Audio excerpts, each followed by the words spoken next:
இளம் வயது வாலிபனாக இருந்தபோது பில்லி கிரகாம் கால்பந்து விளையாடுவதில் பேரார்வம் மிக்கவராக இருந்தார்.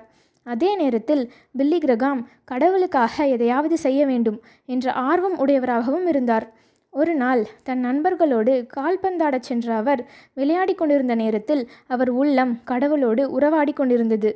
கர்த்தர் பில்லி கிரகாமின் உள்ளத்தில் உலகத்தில் உள்ள மற்ற வாலிபர், வயோதிபர், சிறியோர், பெரியோரின் ஆத்ம தேவைகளை குறித்து பில்லி கிரகாமின் இருதயத்தில் பேசிக்கொண்டிருந்தார்.